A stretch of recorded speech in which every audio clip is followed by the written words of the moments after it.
Joey here is the Critical Missourian, where I talk about everyday life, about Missouri and beyond. And one thing I do want to talk about is, or make a commentary, is how I believe, not the not so distant future, the motorcycle culture will be extinct. So, there'll be people say, well, hey, well, hold on, there's a lot of people out here now. Well, you're only seeing the surface problem, but not the deeper issue.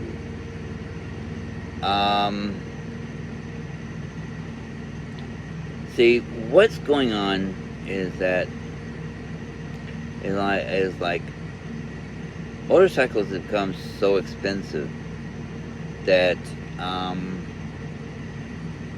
lot of the younger generation are just not interested. They're more focused on when they've got big college bills to deal with. They're going to say they're going to have a hard time trying to pay for a $30,000 bike as of the recording of this video, especially if it's a new one. Yes, there is used ones out there, but still, a good used bike can run you anywhere from $2,000 to $6,000, and that's still considered a little expensive for a luxury item. That's how the younger generations are viewing it. These are more like luxury items. They're impractical.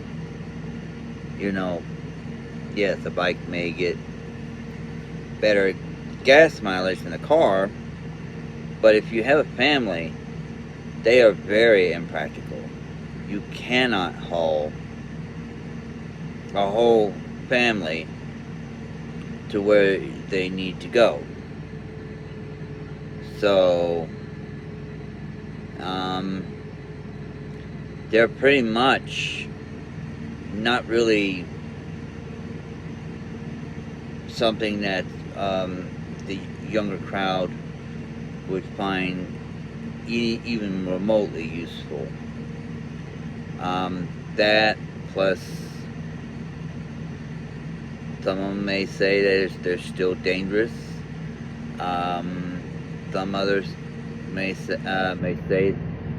that they look like my grandpa's bike, and that's another problem.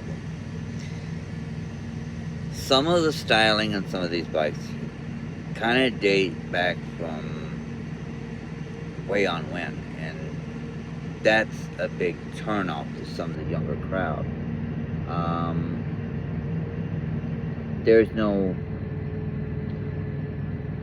It's like, look at Harley Davidson, for example.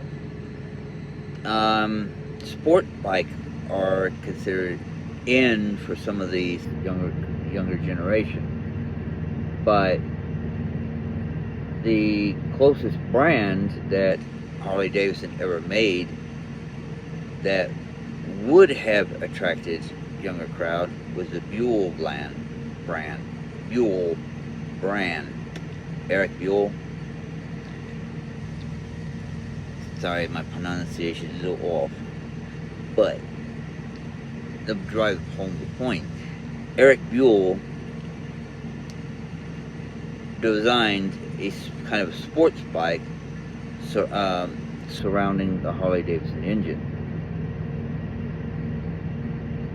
But when he ran into financial trouble, he sold his company directly to Harley Davidson. They ran it to the ground, from what I understand, and because it's not their main focus, Harley Davidson just axed it. But I think that end up shooting themselves in the foot. When you cater too much, and like I said in one video, you cater too much to one crowd, you tend to lose focus to the changing tastes or the changing demographics. And that goes into another factor. The biggest reason why the MC culture is also dying and will go extinct is not only is the younger crowd turned off by the dated styling, overpriced, the impracticality,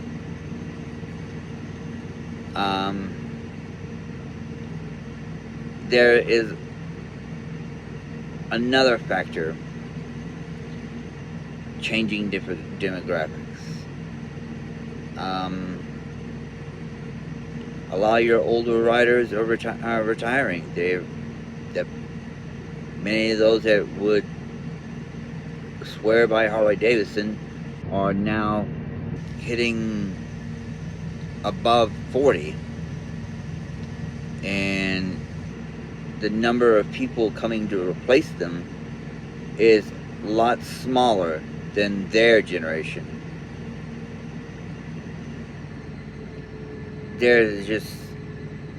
I just don't see that culture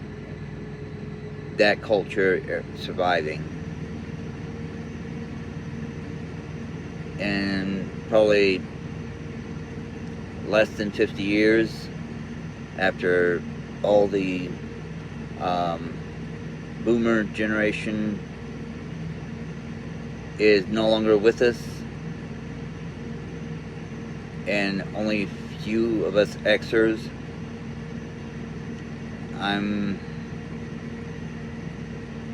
it's just going to keep going in it's right now. I think the culture is alive, but it's on life support, and will eventually I'm just waiting to see it cross a threshold and then start heading into a terminal decline.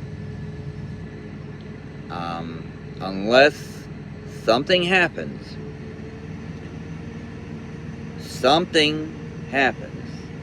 to make them feel worth it for someone to go out and purchase a $30,000 bike, I do not see the culture surviving.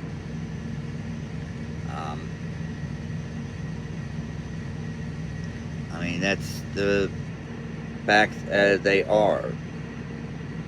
This is one of the factors why Harley Davidson is not doing so good. They've got the older generation propping them up, but they may not survive, because as well as the MC culture dying out, Harley Davidson is going to go with them. The younger kids look at it as a dinosaur, a relic of a bygone time, and they just don't want no part of it.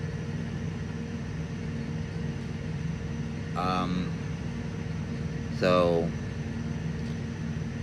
that's some of the that's, like I said, those are the factors at play.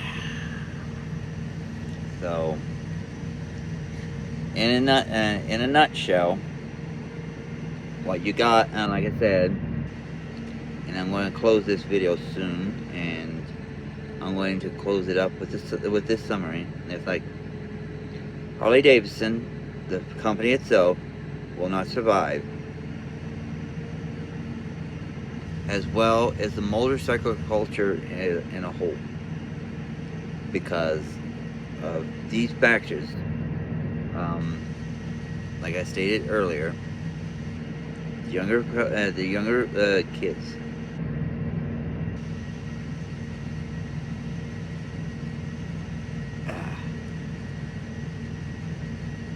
Younger kids are not interested in purchasing a expensive bike when they are deep in debt. Um,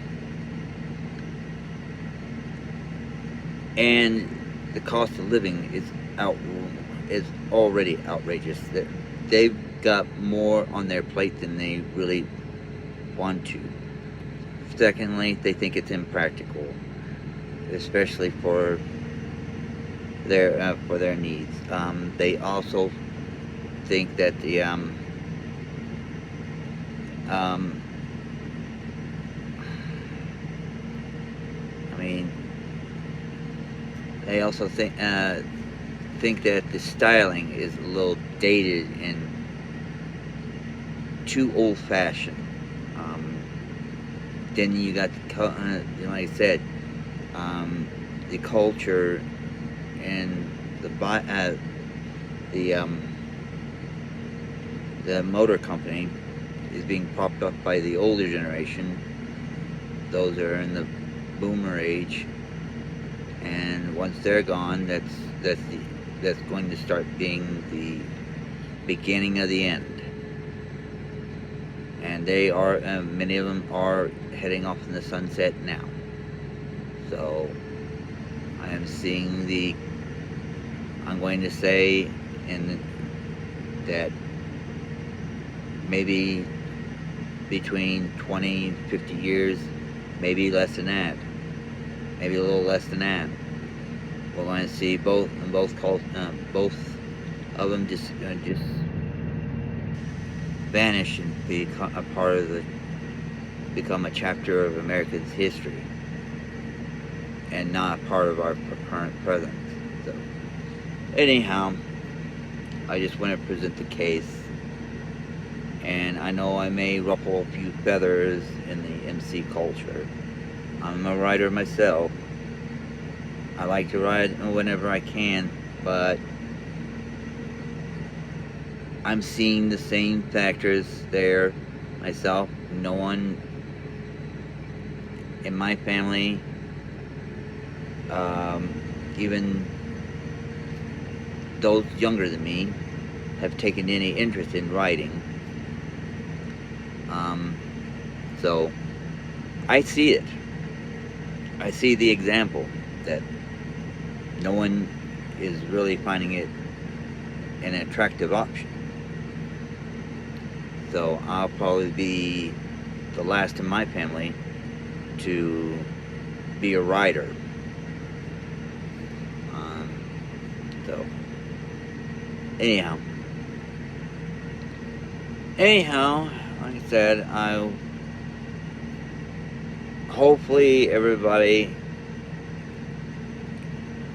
kind of gets a general idea about everything, and get ready to start writing another chapter of American history that's going to be gone and not return. And anyhow, y'all have a good day. See you on the next video. And remember, like I said, and like I keep saying in my other videos, if you can't catch me on YouTube, find me on Facebook and Instagram. My videos are over there too. Goodbye.